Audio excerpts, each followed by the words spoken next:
Hello friends, आप सभी का स्वागत है टेक्निकल अकाउंट यूट्यूब चैनल पे। तो इस वीडियो के अंदर हम देखेंगे पैरामीटराइज कंस्ट्रक्टर।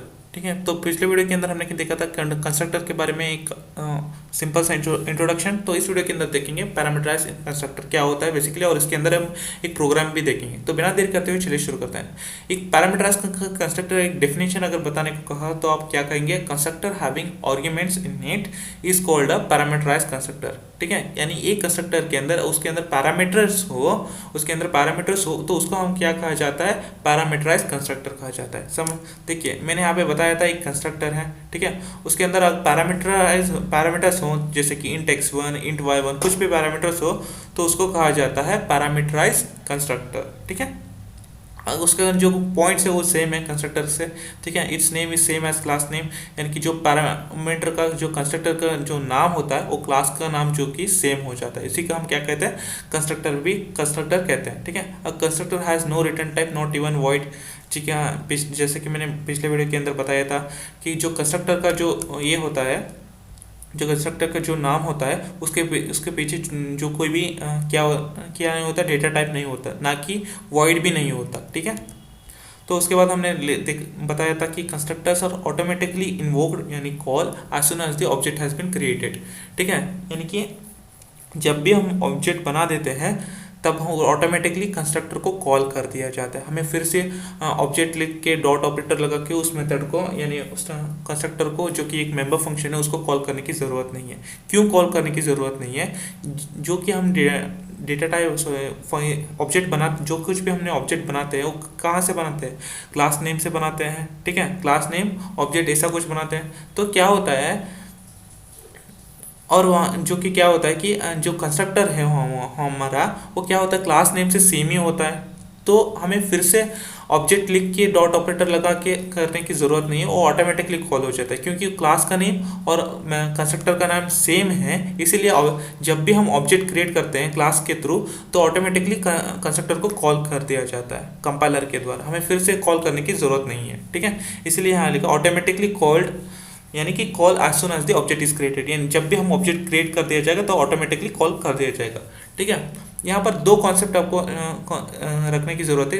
क्यों हमें इसको रखने की ज़रूरत है? क्योंकि हमें इसको प्रोग्राम में इम्प्लीमेंट करने वाले हैं। सबसे पहला है फंक्शन ओवरलोडिंग। फंक्शन ओवरलोडिंग का मतलब क्या होता है? एक फंक्शन, ठीक है, एक फंक्शन या फिर दो फंक्शन या फिर उससे ज़्यादा जो सेम नेम है, फंक्शन का नेम सेम है with same signature. Same signature का मतलब क्या होता है बेसिकली? ठीक है, सेम सिग्नेचर यानी int x and int y होता है। ठीक है, इंटीजर फॉर्म में होता है। ठीक है, यहाँ पे भी इंटीजर फॉर्म में है और यहाँ पे भी इंटीजर फॉर्म में, इसको कहा जाता है, यानी कि दो फंक्शन से समझ लीजिएगा, हेलो एंड दूसरा है उसका नाम भी हेलो है, और यहाँ पे जो दोनों यहाँ पे इंटीजर्स पैरामीटर्स हैं और इसके अंदर भी दोनों इंटीजर्स पैरामीटर्स हैं। तो यहाँ पर बेसिकली क्या है, दो फंक्शंस का नेम दो से सेम है और उसके अंदर तो क्या है, जो उसके अंदर जो पैरामीटर्स है इंटीजर और इंटीजर दोनों क्या है, वो भी सेम है। तो इसको कहा जाता है फंक्शन ओवरलोडिंग। अब फंक्शन ओवरराइडिंग क्या है? Two or more functions having same name with different signature, यानी यहाँ पे हेलो एक कंस्ट्रक्टर है और यहाँ पर भी एक हेलो कंस्ट्रक्टर है या फिर फंक्शन आप कह सकते हो, लेकिन सेम नेम है, फंक्शन का नाम सेम है, लेकिन यहाँ पर जो उसके अंदर जो सिग्नेचर है वो डिफरेंट है। यानी इंटीजर, दो इंटीजर हैं यहाँ पे, जो इंटीजर पैरामीटर्स है, और यहाँ पर क्या है, इंटीजर और स्ट्रिंग है। यहाँ पे दो अलग अलग हुए ना, यहाँ पे इंटीजर है और इंटीजर स्ट्रिंग है, तो यहाँ पे डिफरेंट सिग्नेचर हो जाता है। इसको कहा जाता है फंक्शन ओवरलोडिंग। अब क्या है, number of argument and types of argument. इसका मतलब क्या होता है बेसिकली? नंबर ऑफ आर्ग्यूमेंट यहाँ पे बेसिकली क्या होता है, देखिए मैं इसको जब मैं प्रोग्राम में बता रहा हूँ तब आपको अच्छे से समझ आएगा, लेकिन फिलहाल के लिए मैं ऊपर से बता रहा हूँ आपको। नंबर ऑफ, देखिए यहाँ पे क्या है, इसको डिफॉल्ट कंस्ट्रक्टर कहा जाता है। पैरामीटराइज कंस्ट्रक्टर यानी क्या हो जाता है, इसके अंदर हम क्या होता है, कुछ आर्ग्यूमेंट्स पास करते हैं, कुछ पैरामीटर्स पास करते हैं। तो क्या होता है, जब हम कंस्ट्रक्टर को बनाते हैं उसके अंदर हम कोई भी वैल्यू नहीं डालते हैं, तब क्या होता है, डिफॉल्ट कंस्ट्रक्टर को कॉल किया जाता है। जब उसके अंदर हम कुछ वैल्यू डाल के पास किया जाता है तब क्या होता है, पैरामीटराइज कंस्ट्रक्टर को कॉल किया जाता है। यही होता है types of argument and number of argument में डिफरेंस। तो चलिए हम प्रोग्राम में देख लेते हैं, तब आपको अच्छे से समझ आ जाएगा। ठीक है,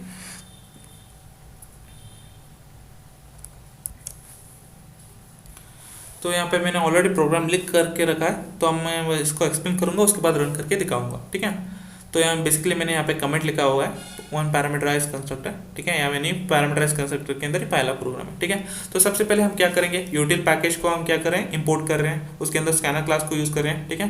तो ऐड नाम का मैंने क्या किया, क्लास बनाया, तो उसके अंदर मैंने क्या किया, दो वेरिएबल्स को डिक्लेयर किया है ए एंड बी, जो कि इंटीजर फॉर्म में। तो ऐड बेसिकली क्या है, एक कंस्ट्रक्टर है, क्या है, कंस्ट्रक्टर है, ये ऐड क्या है, एक कंस्ट्रक्टर है। देखिए यहाँ पे जो कि मेथड का नाम और क्लास का नाम दोनों सेम है, इसीलिए इस मेथड को क्या कहा जाता है, इस फंक्शन को क्या कहा जाता है, कंस्ट्रक्टर कहा जाता है। और इसके अंदर मैंने कोई भी यहाँ पे पैरामीटर्स पास नहीं किया है, तो ये क्या कहलाया जाएगा, डिफॉल्ट कंस्ट्रक्टर कहा जाएगा, ठीक है। यहाँ पे सिर्फ मैंने क्या किया, A equal to 0 and B equal to 0 initialise करके रखा है, ठीक है। ये कंस्ट्रक्टर क्या हुआ, बंद हुआ, ठीक है। तो अब देखेंगे, अब मैंने एक और कंस्ट्रक्टर बनाया हुआ है जिसका नाम है ऐड, और इसका क्लास, इस मेथड का नाम और क्लास का नाम दोनों सेम है, आप देख सकते हैं। तो इसको भी क्या कहा जाता है, कंस्ट्रक्टर कहा जाता है। और इसके अंदर मैंने यहाँ पे दो आर्ग्यूमेंट्स या फिर दो पैरामीटर्स पास किए हैं, जो कि दोनों इंटीजर के फॉर्म में। क्यों इंटीजर के फॉर्म में है, क्योंकि यहाँ पे जो कि मैं इनिशियलाइज करने जा रहा हूँ ए एंड बी को, ठीक है। इंटीजर के अंदर जो ए एंड बी है, जो वेरिएबल्स है, उनको इनिशियलाइज कर रहा हूँ एक्स एंड वाई। तो एक्स एंड वाई यहाँ पे इंटीजर क्यों है, क्योंकि ए एंड बी दोनों इंटीजर है, इसलिए मैंने क्या किया, A equal to X and B equal to Y, ठीक है। जब भी मैं दो वैल्यूज कंस्ट्रक्टर के थ्रू, ऑब्जेक्ट के थ्रू मैं पास करूंगा इस कंस्ट्रक्टर के अंदर, तो एक्स के वैल्यू जो है, एक्स जो पहला वैल्यू है वो एक्स के अंदर चला जाएगा, और दूसरा वैल्यू है वो वाई के अंदर चला जाएगा। एक्स से लेके ए के अंदर चला जाएगा, वाई से लेके बी के अंदर चला जाएगा, ठीक है। तो ये बेसिकली इस कंस्ट्रक्टर के अंदर पैरामीटर्स हैं एक्स एंड वाई, दो इंटीजर हैं, यानी दो पैरामीटर्स हैं, दोनों इंटीजर के अंदर है, तो इसको कहा जाता है पैरामीटराइज कंस्ट्रक्टर में। जैसे कि मैंने डेफिनेशन बताया हुआ है already, a constructor which having parameters is called parameterize constructor, ठीक है। अब आगे देखते हैं। ओके, थोड़ा सा मैं ऊपर आ गया।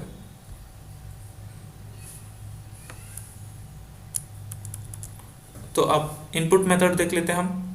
एक और हमने एक इनपुट मेथड बनाया है जिसके अंदर हमने क्या किया, रिटर्न टाइप है वॉइड। उसके अंदर हमने सिंपल सा एक क्लास बनाया है जिसका नाम है एससी, स्कैनर क्लास के थ्रू, और हमने एक स्टेटमेंट को प्रिंट किया है, एंटर फर्स्ट नंबर, वो एज इट इज प्रिंट होगा थ्रू ऑब्जेक्ट से हम, और नेक्स्ट इंट मेथड से हम क्या करेंगे, इनपुट लेंगे और कहाँ पे जाके स्टोर होगा, ए के अंदर जाके स्टोर होगा, ठीक है। इसी तरह हम क्या बना रहे हैं, दूसरा स्टेटमेंट पास करें, एंटर सेकेंड नंबर, ठीक है, और ऑब्जेक्ट और एससी और नेक्स्ट इंट मेथड से हम दूसरा इनपुट ले रहे हैं, और दूसरा इनपुट कहाँ पे चला जाएगा, बी के अंदर चला जाएगा। तो पहला इनपुट ए के अंदर है और दूसरा इनपुट बी के अंदर है, ठीक है। ये हो गया इनपुट मेथड खत्म।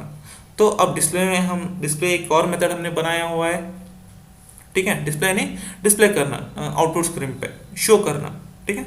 तो यहाँ पे हमने क्या किया, ये एज इट इज प्रिंट को ए इक्वल टू, उसके अंदर प्लस ए लगाया, तो ए के अंदर जो वैल्यू है वो प्रिंट होगा, ठीक है, प्लस, और बी के डबल कोट्स के अंदर जो कुछ भी हमने लिखा b equal to as it is print होगा, और बी के अंदर जो कुछ भी हमने वैल्यू डाला है वो एज इट इज प्रिंट होगा, ठीक है, जब इस मेथड को कॉल कर दिया जाएगा, ठीक है।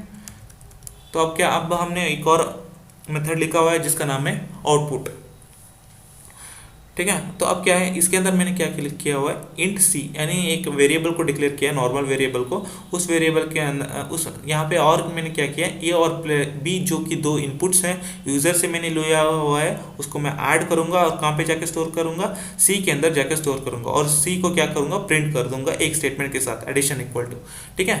सी के अंदर क्या है, ए प्लस बी का वैल्यू है, ठीक है। उसके बाद मैंने क्या किया है, उसके बाद मैंने यहाँ पे पब्लिक स्टैटिक वॉइड में मेन मेथड बना दिया है, ठीक है। यहाँ पे मैंने क्या किया, एक ऑब्जेक्ट क्रिएट किया है, ठीक है। ऑब्जेक्ट का नाम क्या है, ए, ठीक है। क्लास का नेम क्या है, यहाँ पे सबसे पहले ऐड है, ठीक है, आपको यहाँ पे ध्यान रखना है, ऐड है, ठीक है, ठीक है, ऐड है, क्लास का नाम क्या है, ऐड है, ऑब्जेक्ट का नाम क्या है, ए है, ठीक है। और जब भी इस मेथड को कॉल कर दिया जाएगा तो क्या प्रिंट होगा, तो आप बताइए क्या प्रिंट होगा, तो क्या प्रिंट होगा, देखिए इसके अंदर मैंने कोई भी आर्ग्यूमेंट्स पास नहीं किया हुआ है, ठीक है। तो ये कौन से कंस्ट्रक्टर को कॉल कर दिया जाएगा, ठीक है। सबसे पहले मैं आपको बताता हूँ, इसके अंदर कोई भी पैरामीटर्स मैंने पास नहीं किया हुआ है, ठीक है।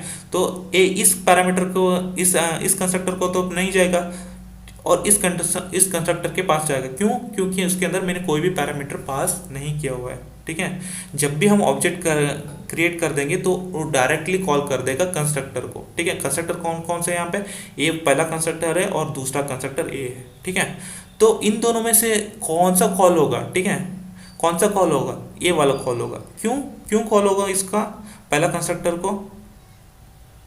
क्योंकि इसके अंदर हमने क्या किया हुआ है, इसके अंदर कोई भी आर्गुमेंट्स पास नहीं किया हुआ है। अगर पास किया होता तो दूसरा कंस्ट्रक्टर को कॉल करता, लेकिन हमने इसके अंदर कोई भी कंस्ट्रक्टर कॉल नहीं किया हुआ है, तो क्या होगा, इस कंस्ट्रक्टर को कॉल कर दिया जाएगा। ठीक है, इसके अंदर जो कुछ भी हमने स्टेटमेंट्स लिखा है वो एग्जीक्यूट हो जाएगा। ठीक है, उसके बाद क्या होगा, इस ऑब्जेक्ट से हमने क्या किया, इनपुट मेथड को कॉल किया हुआ है। इनपुट मेथड के अंदर हमने क्या लिख किया है, इनपुट मेथड के अंदर सबसे पहले हमने एक यूजर से इनपुट ले रखा है ए के अंदर और बी के अंदर, यानी दो इनपुट हमें मिल जाएंगे। ठीक है, दो इनपुट मिल जाएंगे जब हमने, ठीक है, इनपुट मेथड हमने कॉल किया तो दो इनपुट मिल जाएंगे। उसके बाद हमने क्या किया, डिस्प्ले मेथड को डिस्प्ले किया है, यानी ए वैल्यू को और बी वैल्यू को हम एज इट इज प्रिंट कर रहे हैं। उसके बाद हमने किया है आउटपुट मेथड को कॉल कर रहे हैं। ठीक है, यहाँ पे आउटपुट मेथड को कॉल कर रहे हैं, तो यहाँ पे क्या होगा, एडिशन ऑफ सी मिल जाएगा। ठीक है, तो सबसे पहले हम क्या कर रहे हैं, यहाँ तक तो आपको समझ आ चुका है। ठीक है, उसके बाद मैंने इसको कमेंट किया है तो इसको भी मैं समझाऊंगा, लेकिन पहले हम इसको देख लेते हैं। ठीक है, तो बेसिकली हम यहाँ पे क्या कर रहे हैं, पैरामीटराइज को कंस्ट्रक्टर कॉल नहीं कर रहे। ठीक है, ऐड जो कि क्लास है, उसके जो कि क्लास का नाम ही क्या है, कंस्ट्रक्टर का नाम है, इसीलिए वो डायरेक्टली कॉल हो जाएगा। ठीक है, कंस्ट्रक्टर को डायरेक्टली कॉल हो जाएगा, लेकिन कौन से कंस्ट्रक्टर को, लेकिन वो डिसाइड किया जाएगा यहाँ पे जितना पैरामीटर्स हमने पास किया है या फिर नहीं, उसके हिसाब से। यहाँ पे कोई भी पैरामीटर्स पास किया है क्या हमने? नहीं। यहाँ पे देखिए दो पैरामीटर्स पास किए हैं जो कि पैरामीटराइज कंस्ट्रक्टर के बारे में, जो कि मैं आगे बताऊंगा, लेकिन यहाँ पे मैंने कुछ भी पास नहीं किया है, तो ये कहाँ पे जाएगा, डिफॉल्ट कंस्ट्रक्टर के पास चला जाएगा। कौन सा डिफॉल्ट कंस्ट्रक्टर? ये वाला डिफॉल्ट कंस्ट्रक्टर। ठीक है, तो अब और इनपुट फंक्शन के अंदर हम क्या ले रहे हैं, दो इनपुट ले रहे हैं, और डिस्प्ले फंक्शन के अंदर हम डिस्प्ले कर रहे हैं दोनों इनपुट को, और आउटपुट के अंदर हम एडिशन कर रहे हैं। ठीक है, जो ए प्लस बी हमें दो इनपुट मिला था उसको एडिशन करके उसको सी के अंदर जाके प्रिंट कर रहे हैं। ठीक है, तो अब मैं इसको रन करता हूँ। ठीक है, यहाँ पे एक ही क्लास बनाया है। ठीक है, तो कोई दिक्कत नहीं, तो आप मैंने इसको ऑलरेडी सेव करके रखा हुआ है। ठीक है, मैंने ऑलरेडी इसको एक सेपरेट फोल्डर के अंदर ए ड्राइव के अंदर जाके मैंने इसको सेव करके रखा हुआ है। आप चाहे तो आप कहीं पे भी सेव कर सकते हैं, बस आपको उसको पाथ लगाना है। पाथ कैसे लगाना है वो तो ऑलरेडी मैं बता चुका हूँ, आप मेरे वीडियोस के अंदर देख सकते हैं। ठीक है, तो ये फोल्डर के अंदर ए ड्राइव के अंदर मैंने उसको सेव करके, और ए ड्राइव के अंदर जावा के अंदर मैंने सेव किया हुआ है, जावा। ठीक है, तो अब मैं इसको कंपाइल करता हूँ। क्लास का नेम क्या है, add.java। तो ये सक्सेसफुली कंपाइल हो चुका है। तो अब मैं क्या करूँगा, इसको रन करूँगा, तो जावा ऐड। देखिए सबसे पहले क्या हो रहा है मैं समझा देता हूँ फिर से एक बार।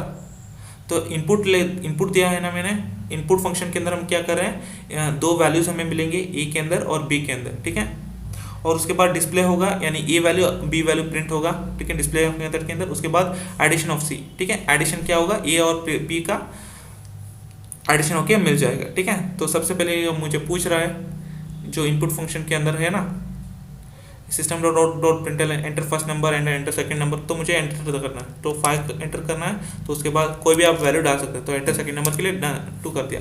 तो दूसरा मेथड क्या है, दूसरा मेथड के अंदर वो एज इट इज वैल्यू को प्रिंट कर देगा। ठीक है,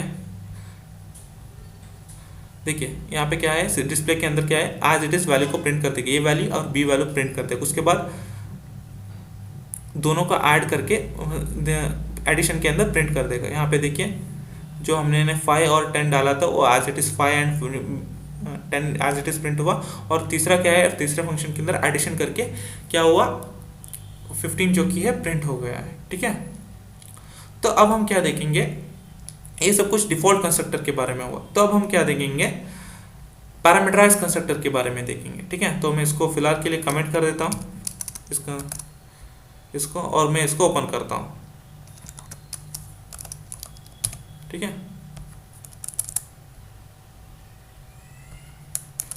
मैंने यहाँ पे इनपुट मेथड कमेंट किया हुआ है, मैं इसलिए बताता हूँ। ठीक है, तो यहाँ पे मैंने एक और ऑब्जेक्ट क्रिएट किया है, बीबी नाम किया है, बीबी नाम से, और उसके अंदर मैंने क्या पास किया है, पैरामीटर वैल्यूज को पास किया है। लेकिन ये वैल्यूज कौन से कंस्ट्रक्टर में जाएंगे, यहाँ पर तो ऐड नाम के दो कंस्ट्रक्टर हैं, ठीक है, ऐड नाम के दो कंस्ट्रक्टर है, और जिसके अंदर दो पैरामीटर्स हैं उसके अंदर एक वैल्यूज जाएंगे, ठीक है। लेकिन कौन से कंस्ट्रक्टर के अंदर दो वैल्यूज पास करने की जगह है वो जाएंगे। तो इस वाले ऐड में कंस्ट्रक्टर के अंदर क्या हम पास कर सकते हैं, जी नहीं, क्योंकि इसके अंदर पैरामीटर्स ही नहीं है। तो इस वाले कंस्ट्रक्टर के अंदर हाँ दो पैरामीटर्स हैं, ठीक है, जो कि इंटीजर फॉर्म में है, जो कि दोनों वैल्यूज को पास कर रहे हैं। तो 10 और दूसरा जो वैल्यू है उसके अंदर y के अंदर चला जाएगा, और x से a और दूसरा वैल्यू y से b, इस तरह से चला जाएगा, ठीक है। तो कौन सा कंस्ट्रक्टर पे चला जाएगा, ऐड यानी पैरामीटराइज कंस्ट्रक्टर से चला जाएगा, ठीक है। उसके बाद क्या होगा, bb डॉट डिस्प्ले, डिस्प्ले के अंदर हमने क्या किया, इसको एज इट इज प्रिंट किया हुआ है हमने, ठीक है, वो प्रिंट हो जाएगा। और आउटपुट के अंदर हमने क्या किया हुआ है, आउटपुट के अंदर एडिशन करके प्रिंट कर दिया है। तो हमने यहाँ पे क्या किया, तो इस मेथड के अंदर हम क्या करें, इनपुट मेथड से, यानी आउटपुट स्क्रीन पे यूजर से आउटपुट यूजर से इनपुट ले रहे हैं, ठीक है, यूजर से इनपुट ले रहे हैं तो डिफॉल्ट कंस्ट्रक्टर के अंदर। लेकिन यहाँ पे पैरामीटराइज कंस्ट्रक्टर के अंदर हम प्रोग्राम के अंदर ही वैल्यूज को पास कर रहे हैं, ठीक है, और यहाँ पे वो एज इट इज प्रिंट होगा, ठीक है। तो अब मैं इसको सेव करता हूँ, तो अब मैं इसको कंपाइल करके रन करता हूँ। तो आंसर क्या आना चाहिए हमारा, 10 और 10 है, तो 10 आना चाहिए, उसके बाद 20 आना चाहिए। देखिए 10 एज इट इज आया है और 20 आया है, ठीक है। आप चाहो इस इनपुट मेथड को भी आप कर सकते हो। तो इनपुट मेथड बेसिकली क्या है, यूजर से इनपुट ले रहा है, ठीक है। लेकिन जब हम पैरामीटर्स को यूज करते हैं, पैरामीटराइज कंस्ट्रक्टर को यूज करते हैं, तब हमें इनपुट लेना ही नहीं चाहिए। क्यों लेना नहीं चाहिए बताता हूँ मेरे को। पैरामीटराइज कंस्ट्रक्टर में यानी क्या होता है, हम वैल्यूज को पास करना होता है। यहाँ पे पैरामीटर्स हमने क्या लिखा हुआ है, तो इसके अंदर हमें क्या करना है, वैल्यूज को पास करना है, ठीक है। लेकिन यहाँ पे इनपुट के अंदर क्या है, हम यूजर से इनपुट ले रहे हैं, ठीक है, आउटपुट पे यूजर से इनपुट ले रहे हैं, और यहाँ पर यहाँ पे वैल्यूज पास कर रहे हैं। लेकिन हमारे पैरामीटराइज कंस्ट्रक्टर के लिए प्रोग्राम लिख रहे हैं, तो पैरामीटराइज कंस्ट्रक्टर करना होगा ना। तो इनपुट लेने से क्या होगा, आप इनपुट भी ले सकते हैं। तो इनपुट से लेने का, अगर इनपुट ही लेना है तो पैरामीटराइज कंस्ट्रक्टर लिखने का क्या फायदा हुआ, है ना। इसीलिए इसीलिए मैंने इसको नहीं लिखा। क्या है, यूजर से ए डॉट इनपुट नहीं, फंक्शन नहीं लिखा, मेथड को यहाँ पे नहीं लिखा, इसको मैंने कमेंट कर दिया हुआ था, ताकि हमको यूजर से इनपुट ना लेना पड़े, इसलिए हमको यहीं से ही वैल्यू पास करना पड़े। लेकिन आप चाहे तो ऐसा करके भी आप रन कर सकते हो, ठीक है, यूजर से भी इनपुट ले सकते हो। लेकिन पैरामीटराइज कंस्ट्रक्टर के बारे में हम प्रोग्राम लिख रहे हैं, तो यहीं से वैल्यूज को पास करना चाहिए ना। तो अगर हमने यूजर से ही इनपुट लिखना होता तो पैरामीटराइज कंस्ट्रक्टर बनाने का ही क्या फायदा हुआ, है ना। तो इसलिए मैंने इसको नहीं लिखा, तो इसको मैं हटा देता हूँ फिलहाल के लिए, या फिर कमेंट कर देता हूँ। तो मुझे उम्मीद है फ्रेंड्स आपको सब कुछ समझ आ चुका होगा। Default constructor and parameterize constructor दोनों के बारे में मैंने ऑलरेडी बता चुका, अब मैं एक प्रोग्राम में अंदर बता चुका हूँ, और इसके बारे में मैंने कुछ डेफिनेशन भी बताया और बेसिक नॉलेज भी दिया है। तो मुझे उम्मीद है फ्रेंड्स आपको सब कुछ समझ आ चुका होगा। अगर कुछ भी डाउट हो तो कमेंट सेक्शन आप ही के लिए खुला है, तो कमेंट कर दीजिएगा, मैं आपको रिप्लाई जरूर कर दूंगा। वीडियो को लाइक एंड चैनल को सब्सक्राइब एंड बेल आइकन भी जरूर दबाएं। मिलते हैं अगले वीडियो में, टेक केयर, बाय बाय।